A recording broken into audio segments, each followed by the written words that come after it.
আমি মাননীয় মুখ্যমন্ত্রীকে কিছু বলার জন্য অনুরোধ করছি। মাননীয় অধ্যক্ষ মহোদয় এবং নবনির্বাচিত সমস্ত সদস্যা এবং আমার ক্যাবিনেট কলিগ ও বিরোধী পক্ষে বিভিন্ন দল থেকে যারা নির্বাচিত হয়েছেন তাদের প্রত্যেককে আমি এই ঐতিহাসিক বিধানসভার পক্ষ থেকে, আমার পক্ষ থেকে, সরকারের পক্ষ থেকে অভিনন্দন জানাচ্ছি। আমি প্রথমেই ধন্যবাদ জ্ঞাপন করব সমস্ত সদস্যদের এবং প্রধান বিরোধী দল সহ অন্যান্য বিরোধী দলকেও, যে তারা পশ্চিমবঙ্গ বিধানসভার মহান ঐতিহ্য মেনে এই স্পিকার নির্বাচনে সর্বসম্মতিক্রমে স্পিকারকে নির্বাচিত করেছেন এই পরম্পরা এবং ঐতিহ্যকে বজায় রাখার জন্য। আমি আশা করব এবারের বিধানসভা পশ্চিমবঙ্গের মানুষের আশা ভরসা প্রত্যাশা পূরণের ক্ষেত্রে অত্যন্ত গুরুত্বপূর্ণ একটা ভূমিকা গ্রহণ করবে। আমি এই বিধানসভায় চতুর্থবারের জন্য নির্বাচিত এবং আমার 2006, 2016, 2021-এর অভিজ্ঞতা আজকে আমি অম্লমধুর অভিজ্ঞতা, সেটা আমি তুলে ধরতে চাই না।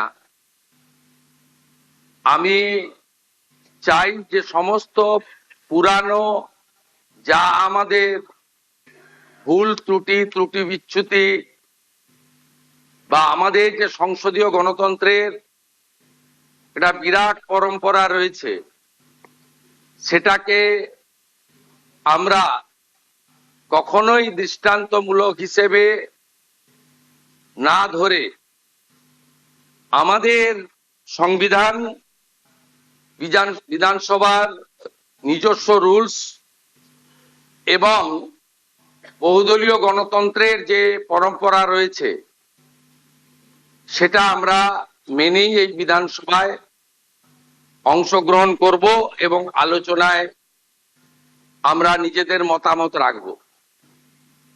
আমি আশা করব যে এই বিধানসভা চলার ক্ষেত্রে মাননীয় বিধায়কদের উপস্থিতি, প্রশ্নোত্তর পর্ব থেকে শুরু করে সমস্ত গুরুত্বপূর্ণ বিষয়ে আলোচনায় অংশগ্রহণ করা, নিশ্চয়ই বিরোধীদের প্রতিবাদ থাকবে, বিরোধীদের আবেদন থাকবে, কিন্তু প্রথম দিন থেকেই বিধানসভার কার্যপ্রণালী, বিধানসভায় বিএ কমিটিতে যা নির্দিষ্ট হবে সেই বিষয়গুলিকে বানচাল করার প্রয়াস থেকে তারা বিরত থাকবেন। আমরা চাই একটি নতুন যুগের সূচনা। ভারতবর্ষ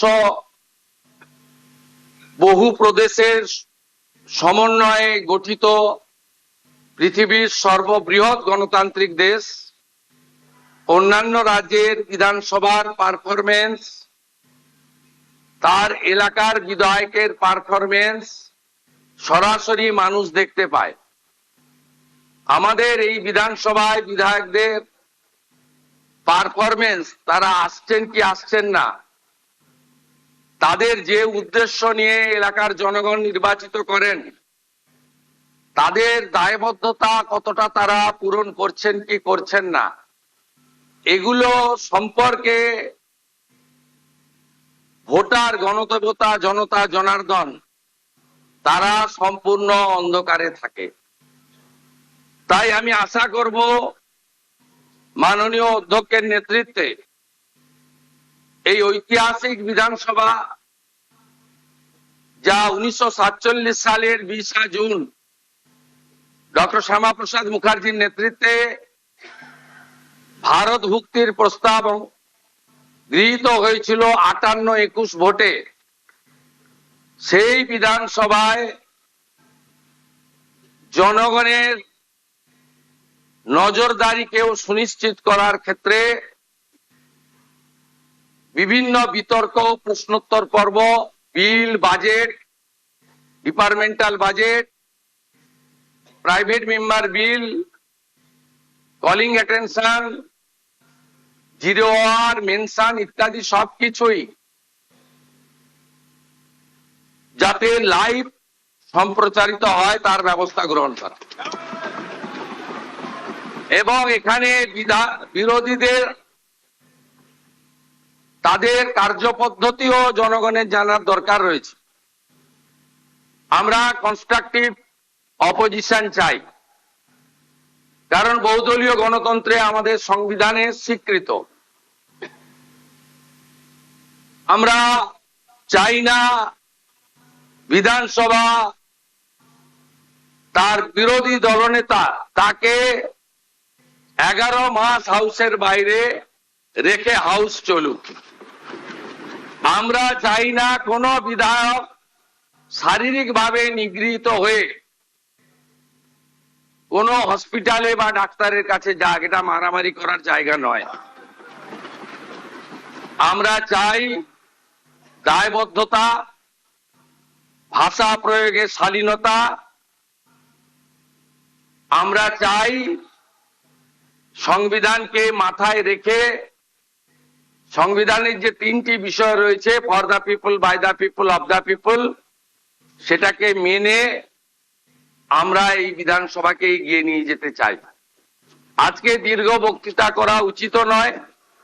পরম্পরা মেনে প্রোটেম স্পিকার, যিনি গত 3 দিন নিষ্ঠার সঙ্গে চালালেন, মাননীয় Tapas Roy, senior member of this house, senior leader of the state, তার যোগ্যতা দিয়ে যেভাবে পরিচালনা করেছেন তিনিও নিশ্চয়ই ধন্যবাদ জ্ঞাপন করবেন। এখানে প্রধান বিরোধী দল থাকলেও অন্যান্য বিরোধী দল থেকেও কয়েকজন জিতে এসেছেন। এই বিধানসভায় সকলের প্রতিনিধিত্ব সুনিশ্চিত করার ক্ষেত্রে তারাও হয়তো শুভেচ্ছা দেবেন। আমি আশা করব আমাদের স্পিকার মহোদয় ঘোষণা করবেন আমরা পরে কবে বসবো, সেটা আমার ঘোষণা করা উচিত নয়, কারণ মাননীয় স্পিকারের চেয়ারের মর্যাদা, তিনি নিশ্চয়ই সরকারের সঙ্গে পরামর্শ করে চলবেন, তার চেয়ারের মর্যাদা, তার সম্মানের মর্যাদা আমরা অক্ষরে অক্ষরে পালন করব, কারণ তিনি এই হাউসের কাস্টোডিয়ান। তাই আমি আশা করব পরবর্তী বিধানসভার যখন পূর্ণাঙ্গ বাজেট অধিবেশন হবে, মহামহিম রাজ্যপালের বক্তৃতার মধ্য দিয়ে, তার আগে সর্বদলীয় মিটিং, বিএ কমিটি, বিভিন্ন হাউস কমিটি এবং standing committee formation, public accounts committee তৈরি করা, ফিনান্স কমিটিগুলির নির্বাচন, সব ক্ষেত্রেই এই বিধানসভায় ডাক্তার বিধানচন্দ্র রায় থেকে শুরু করে বিগত দিনে যারা দিকপাল স্বাধীনতা সংগ্রামীরা, অজয় মুখোপাধ্যায় থেকে শুরু করে, তারা যেভাবে এই বিধানসভাকে চালিয়েছেন, যে পরম্পরা ছিল, এই পরম্পরা আমাদের চলবে। এই বিধানসভায় সংস্কারেরও দরকার রয়েছে। ইলেকট্রনিক্স ভোটিং মেশিন এখনো শুনলে আপনাদের খুবই পরিতাপের বিষয়, আমাদের কাগজে লিখে দিতে হয়। শুধু তাই নয়, মাননীয় অধ্যক্ষের নেতৃত্বে রাজ্য সরকারের সর্বোচ্চ আধিকারিকরাও আজকে এসেছেন এই ঐতিহাসিক ক্ষণের সাক্ষী থাকার জন্য। আমাদের ডিলিমিটেশন ইত্যাদি হয়ে যাওয়ার পরে বিধানসভার আসন সংখ্যাও হয়তো বাড়তে পারে। তাই ভবিষ্যৎ পরিকল্পনায় নতুন বিধানসভা ভবনের প্রয়াসও অধ্যক্ষের নেতৃত্বে, রাজ্য সরকারের সহযোগিতায় আমরা আগামী দিনে করব ইত্যাদি আমি আশা প্রকাশ করে বিরোধীদের আশ্বস্ত করতে চাই যে সংবিধানের পরিভাষা বিধানসভা সংসদীয় গণতন্ত্রে house belongs to opposition, final decision অধ্যক্ষ নেবেন, কিন্তু আলোচনায় অংশগ্রহণের ক্ষেত্রে সময় বরাদ্দর ক্ষেত্রে সরকারের ভূমিকা, সরকারি দলের ভূমিকা আমি পরিষ্কার করতে চাই। সংখ্যায় আপনারা অনেক কম হলেও আমরা 50-50 যে ভাগ আছে সেটা থেকে সরে যাব না।